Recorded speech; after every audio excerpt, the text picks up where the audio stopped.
Yo, what's going on, guys? Mush back at it with another video here to talk about a story that I'm sure will upset some people, and that is Valve banning a game from being released on Steam. I know we all love Steam. I love Steam as well, but everything that happened somewhat recently with a bunch of games getting pulled, obviously with sexual content and all that, a lot of it was deemed to be gooner games and games of that nature, but then you had games that were getting pulled, and then GOG came into the picture, and they were like, hey, we're gonna offer all of these games for free, and they're going to be live on our storefront, etc., etc. Again, the games weren't marquee titles. However, I think people very much are concerned over games getting delisted because it opens the door of more games getting delisted, and again, how everything went down as far as those games getting delisted, payment processors being involved. You guys remember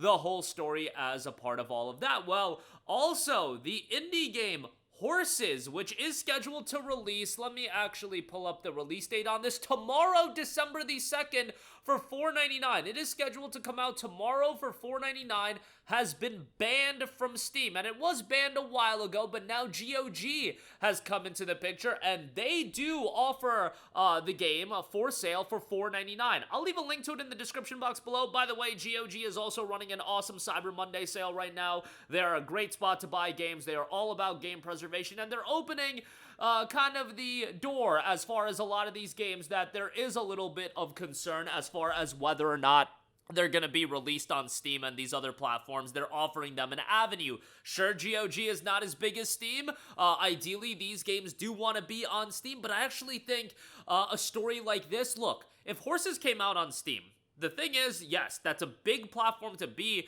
on the game, but you getting banned from Steam, I do also think there is this element of it creates this mystique for this game of being like, wow, this game wasn't available on Steam. Now, I think they would much rather prefer the game to be available on Steam. I'm just trying to look at the bright side, or at least a positive of this. It kind of creates that mystique, and then it does raise a bit of awareness about the game as well, but let's cover it. Horses, as noted on IGN, is an indie first-person horror game with live-action sequences set in a horse farm. Over the course of 14 days, it welcomes you into encounters that test your obedience, complicity, and restraint. We're gonna go over on why this game was banned from Steam. Well, Valve doesn't actually give us specific reasons. However, there is a disclaimer on the GOG page for content warning, and that probably is linked to the reasoning. However, video games are an art form, and there's the argument that is always to be made.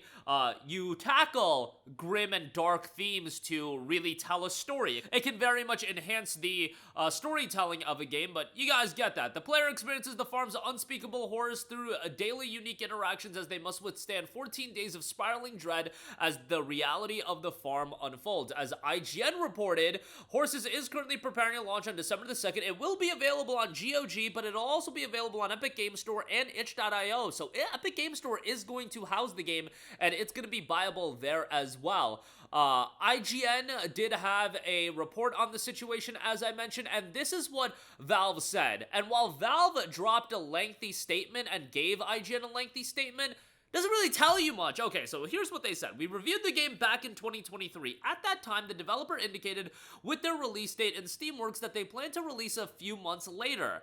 So the game, I guess, got pushed back, or some things happened with development. Based on the content in the store page, we told the developer we would need to review the build itself. This happens sometime. If content on the store page causes concern that the game itself might not fall within our guidelines, after our team played through the build and reviewed the content, we gave the developer feedback about why we couldn't ship the game on Steam.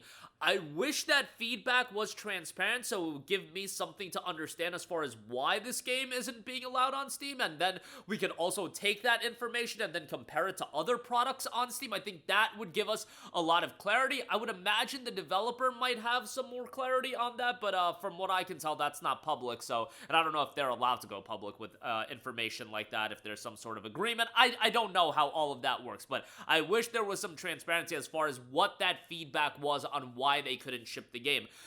They continued consistent with our onboarding rules and guidelines. A short while later, the developer asked us to reconsider the review, and our internal content review team discussed that extensively and communicated to the developer our decision that we were not going to ship the game on Steam. GOG has released a statement saying it's proud to give Horses a home on its platform, pushing pre-orders live, showcasing the game on its homepage, and alerting press and its followers across social media. That's great. GOG should absolutely do that because that actually separates yourself. What I've always said about these storefronts is establish an identity for yourself. That is absolutely the biggest part, and an identity doesn't mean that, oh, we spend money on games to get timed exclusives on our platform.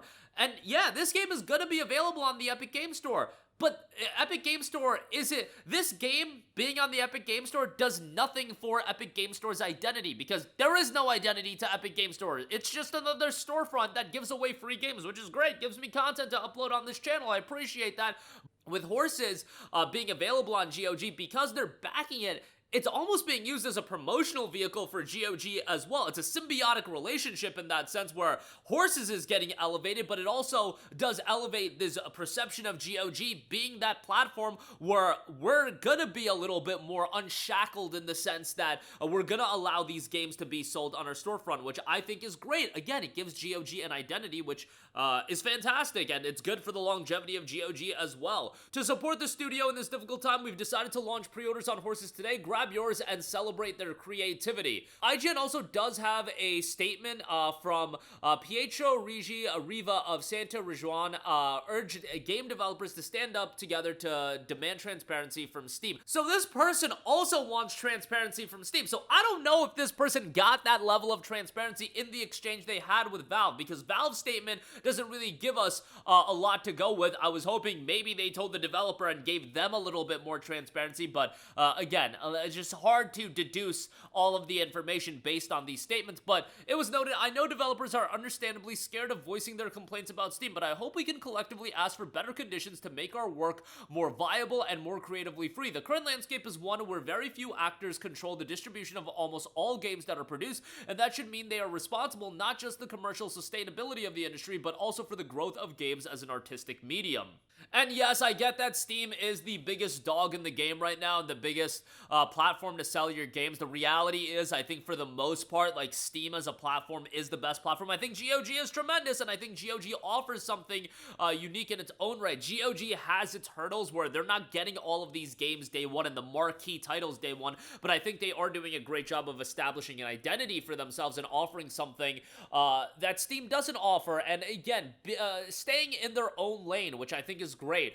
I should also note, okay, so this is Horses' content warning. I can't say everything because, you know, gotta get paid over here, so, you know, not trying to get my video demonetized, but nonetheless, this game contains scenes of physical violence, psychological abuse, gory imagery, including mutilation, blood, depictions of slavery, physical and psychological torture, DASA, and more. Like, go read the content warning for yourself. The inclusion of these elements is intended to depict and characterize a fictional world and its fictional inhabitants. The presence of these elements is not an endorsement of them, nor do they reflect the beliefs or values of their creators. I've always said that they are tools to tell a story, and how do you tell an incredibly impactful story, or just be creative? It's a lot of the times exploring these darker themes, and I think the utilization of these darker themes, because they are so dark, they are inherently going to resonate with people. People understand, and they are effective in telling stories and being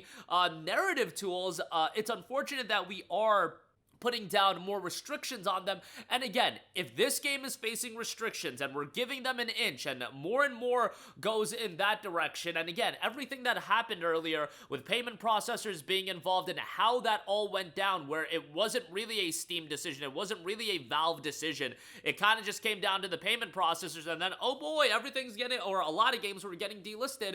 That's murky territory to go through, but at the very least, it is going to find a home in GOG. GOG's pushing the game, but GOG is pushing pushing horses. What does this mean consequentially for other games? And it's also inherently a problem. I talked about it a lot when it came to Palworld and how they had to be worried about, and other developers will ultimately have to be worried about when you do have this kind of cloud over your head while developing a game about, oh, are we going to do something wrong that's gonna have legal action? Or in this case, it's a little bit different where Steam isn't even going to house the game. Now that is restricting creative freedom, and that is the worst thing that you want in game development. You want games to be creative free. Obviously, there has to be some sort of line, I get that, but based on what I'm seeing out of Horses, and I haven't played the game isn't out, but obviously it's tackling some dark themes, and I get that, and I get that, you know, that's not going to be for everyone, but it is going to be for someone where that game is going to resonate with them. And not even just this game, I'm talking about a lot of games. There was that game that I covered before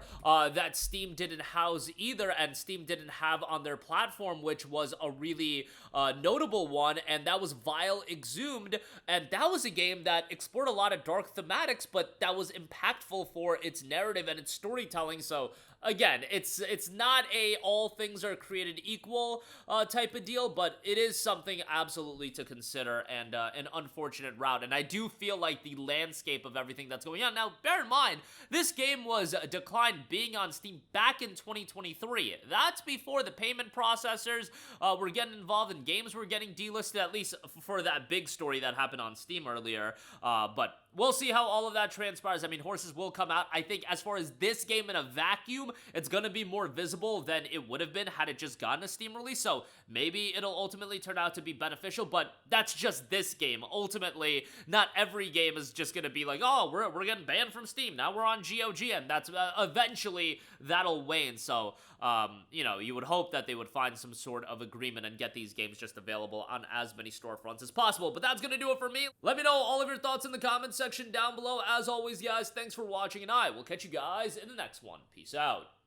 Hey, what's going on, guys? Mush here again. Hope you enjoyed the video. As you guys might know, YouTube's notification system is sometimes a little bit wonky, even if you're subscribed to the channel. Maybe you're not abundantly aware that I uploaded a video. To remedy that situation, make sure you hit the bell notification button. This way, whenever I upload a new video, and I try to upload as consistently as possible, you will be notified directly of the upload, and you can watch it as soon as it goes live. I would really appreciate it if you guys hit that button so you can stay up to date with all of the content I'm posting. But as always, guys, thanks for watching, and I'll catch you guys in the next one. Peace out.